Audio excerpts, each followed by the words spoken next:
আপনি এখন যে আলোতে বসে আছেন এই সাধারণ একটা বাল্ব, কিন্তু এর পেছনে লুকিয়ে আছে শত বছরের বিজ্ঞান আর সংগ্রামের গল্প।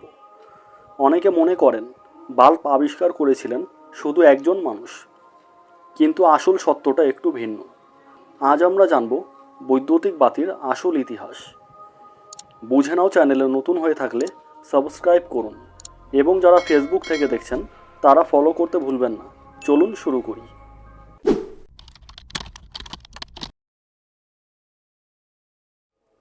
বৈদ্যুতিক বাল্ব কোনো একক ব্যক্তির আবিষ্কার নয়, এটি ছিল শত বছরের গবেষণা, ব্যর্থতা আর চেষ্টা চালানোর ফল। আজ আমরা জানব কিভাবে ধাপে ধাপে তৈরি হয়েছে আধুনিক বাল্ব। 1802 সালে ইংরেজ বিজ্ঞানী হামফ্রি ডেভি প্রথম বৈদ্যুতিক আলো তৈরি করেন।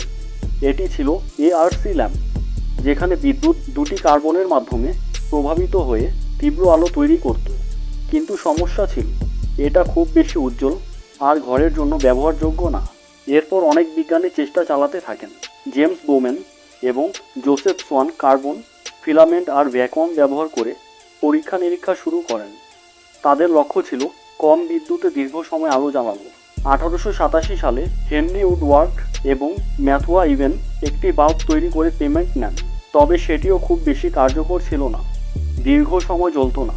তারপর আসে সেই নাম যাকে আমরা সবাই চিনি, থমাস অ্যালভা এডিসন। 1979 সালে তিনি এমন একটি বাল্ব তৈরি করেন যা 13 ঘন্টারও বেশি সময় জ্বলতে পারে। তার সবচেয়ে বড় অবদান ছিল শুধু বাল্ব নয়, পুরো বৈদ্যুতিক সিস্টেম তৈরি করা, যাতে এটি সাধারণ মানুষের ঘরে ব্যবহার করা যায়। এরপর 1906 সালে টাংস্টেন ফিলামেন্ট ব্যবহার শুরু হয়। এটি বাল্বকে আরও উজ্জ্বল ও দীর্ঘস্থায়ী করে তোলে। পরবর্তীতে আসে হিমায়িত গ্লাস আর আধুনিক যুগে সিএফএল এবং এলইডি বাল্ব। আজ আমরা যেই এলইডি বাল্ব ব্যবহার করি তা অনেক কম বিদ্যুৎ খরচ করে আর অনেক বেশি দিন টেকে। 200 বছরের গবেষণা আজ আমাদের জীবনকে সহজ করে দিয়েছে। একটা ছোট্ট বাল্ব, কিন্তু এর পেছনে আছে শত বছরের পরিশ্রম, ব্যর্থতা আর অসংখ্য বিজ্ঞানের অবদান। তাই পরের বার যখন সুইচ অন করবেন, মনে রাখবেন এই আলো শুধু বিদ্যুতের না, এটা মানুষের জ্ঞানের আলো। এমন আরও অজানা ইতিহাস জানতে বুঝে নাও চ্যানেলটি সাবস্ক্রাইব করুন। ভিডিওটি ভালো লাগলে লাইক, শেয়ার ও ফলো করতে ভুলবেন না। ধন্যবাদ।